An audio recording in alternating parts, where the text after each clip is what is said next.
तेरा वचन मेरे पाँवों के लिए दीपक है और मेरे मार्ग का उजियाला है। तेरा वचन मेरे पाँवों के लिए दीपक है। पहला पाठ नबी ईसायास का ग्रंथ अध्याय 55 पद संख्या 10 से 11 तक। पानी भूमि को उपजाऊ बनाता है।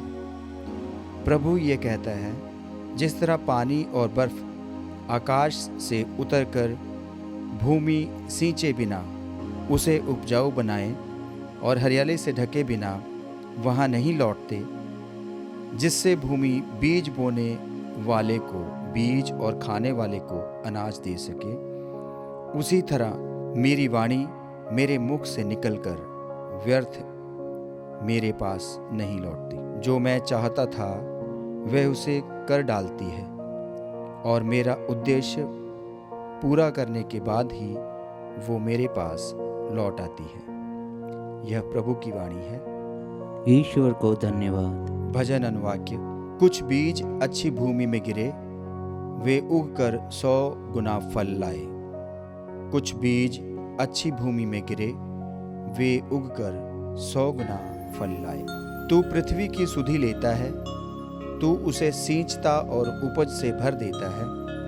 ईश्वर की नदियाँ उमड़ती और पृथ्वी को उपजाऊ बना देती हैं। अनुवाक्य। कुछ बीज अच्छी भूमि में गिरे, वे उगकर 100 गुना फल लाए। तू जोती हुई भूमि सींचता है, उसे बराबर करता, पानी बरसाकर नरम बनाता और उसके अंकुरों को आशीष देता। इस प्रकार तू भूमि का संभरण करता है। अनुवाक्य। कुछ बीज अच्छी भूमि में गिरे, वे उगकर 100 गुना फल लाए। तू वर्ष भर वरदान देता रहता है, तेरी प्रजा की भूमि उपजाऊ है, मरुभूमि के चारागाह हरे भरे हैं। अनुवाक्य। कुछ बीज अच्छी भूमि में गिरे, वे उगकर 100 गुना फल लाए। पहाड़ियों में आनंद के गीत गूंजते रहते हैं, चरागाह भेड़ बकरियों से भरे हैं, घाटियाँ अनाज की फसल से ढकी हुई हैं और आनंद तथा उल्लास के गीत गाती हैं। अनुवाक्य। कुछ बीज अच्छी भूमि में गिरे, वे उगकर 100 गुना फल लाए। दूसरा पाठ रोमियो के नाम संत पौलुस का पत्र अध्याय 8 पद संख्या 18 से 23 तक। मैं समझता हूँ कि जो महिमा हम में प्रकट होने को है, उसकी तुलना में इस समय का दुख नगण्य है, क्योंकि समस्त सृष्टि उत्कंठा से उस दिन की प्रतीक्षा कर रही है जब ईश्वर के पुत्र प्रकट हो जाएंगे। ये सृष्टि तो इस संसार की असारता के अधीन हो गई है, अपनी इच्छा से नहीं बल्कि उसकी इच्छा से जिसने उसे अधीन बना दिया है।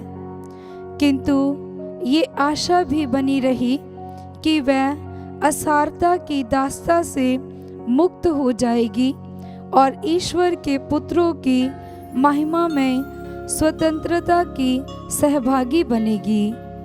हम जानते हैं कि समस्त सृष्टि अब तक मानो प्रसव पीड़ा में कहारती रही है और सृष्टि ही नहीं, हम भी भीतर ही भीतर कहारते हैं।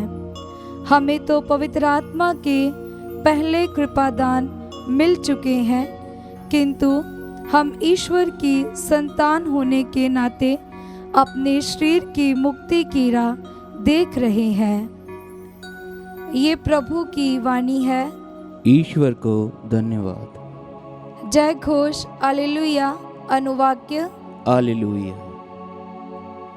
बोने वाले के दृष्टांत से ये स्पष्ट हो जाता है कि यीशु द्वारा बोया हुआ ईश्वर का वचन रूपी बीज तभी प्रचुर फल उत्पन्न करता है जब मनुष्य उस वचन को अच्छी भूमि की तरह ग्रहण करता है। अनुवाक्य। हालेलुया। पवित्र सुसमाचार संत मत्ती के अनुसार अध्याय 13 पद संख्या 1 से 23 तक। यीशु घर से निकलकर समुंदर के किनारे जा बैठे।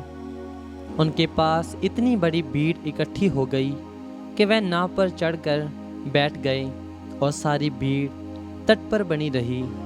वह दृष्टांतों द्वारा उन्हें बहुत सी बातें समझाने लगे। उन्होंने कहा, सुनो, कोई बोने वाला बीज बोने निकला।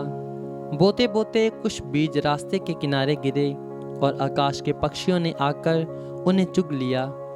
कुछ बीज पथरीली भूमि पर गिरे, जहां उन्हें अधिक मिट्टी नहीं मिली, तो वे जल्दी ही उग गए, क्योंकि उनकी मिट्टी गहरी नहीं थी। सूरज चढ़ने पर वे झुलस गए और जड़ ना होने के कारण सूख गए। कुछ बीज कांटों में गिरे और कांटों ने बढ़कर उन्हें दबा दिया। कुछ बीज अच्छी भूमि में गिरे और फल लाए, कुछ 30 गुना, कुछ 60 गुना और कुछ 100 गुना। जिसके सुनने के कान हो वे सुन लें। यीशु के शिष्यों ने आकर उनसे कहा, आप क्यों लोगों को दृष्टांतों में शिक्षा देते हैं? उन्होंने उत्तर दिया, ये इसलिए है कि स्वर्ग राज्य का भेद जानने का वरदान तुम्हें दिया गया है, उन लोगों को नहीं, क्योंकि जिसके पास कुछ है उसी को और दिया जाएगा और उसके पास बहुत हो जाएगा, लेकिन जिसके पास कुछ नहीं है उससे वे भी ले लिया जाएगा जो उसके पास है। मैं उन्हें दृष्टांतों में शिक्षा देता हूँ, क्योंकि वे देखते हुए भी नहीं देखते और सुनते हुए भी ना तो सुनते और ना समझते हैं। इशायास की ये भविष्यवाणी उन लोगों पर पूरी उतरती है। तुम सुनते रहोगे परंतु नहीं समझोगे, तुम देखते रहोगे परंतु तुम्हें नहीं दिखेगा, क्योंकि इन लोगों की बुद्धि मारी गई है। ये कानों से सुनना नहीं चाहते, इन्होंने अपनी आँखों को बंद कर लिया है। कहीं ऐसा ना हो कि ये आँखों से देख लें, कानों से सुन लें, बुद्धि से समझ लें और मेरी ओर लौट आएं और मैं उन्हें भला चंगा कर दूं। परंतु धन्य है तुम्हारी आँखें, क्योंकि वे देखती हैं, और धन्य है तुम्हारे कान, क्योंकि वे सुनते हैं। मैं तुम लोगों से कह देता हूँ, तुम जो बातें देख रहे हो उन्हें कितने ही नबी और धर्मात्मा देखना चाहते थे, परंतु उन्होंने उनको देखा नहीं, और तुम जो बातें सुन रहे हो उन्हें वे सुनना चाहते थे, परंतु उन्होंने उनको सुना नहीं। अब तुम लोग बोने वालों का दृष्टांत सुनो। यदि कोई राज्य का वचन सुनता है लेकिन समझता नहीं, तब जो उसके मन में बोया गया है उसे शैतान आकर ले जाता है। जो रास्ते के किनारे बोया गया है, जो पथरीली भूमि में बोया गया है, ये वे हैं जो वचन सुनते ही प्रसन्नता से ग्रहण करते हैं, परंतु उसमें जड़ नहीं है और वह थोड़े ही दिन दृढ़ रहता है। वचन के कारण संकट या अत्याचार आ पड़ने पर वह तुरंत विचलित हो जाते हैं। जो कांटों में बोया गया है, ये वे हैं जो वचन सुनता है, परंतु संसार की चिंता और धन का मोह वचन को दबा देता है और वह फल नहीं लाता। जो अच्छी भूमि में बोया गया है, ये वे है जो वचन सुनता और समझता है और फल लाता है, कोई 100 गुना, कोई 60 गुना और कोई 30 गुना। ये प्रभु का पवित्र सुसमाचार है। क्रिस्त की जय।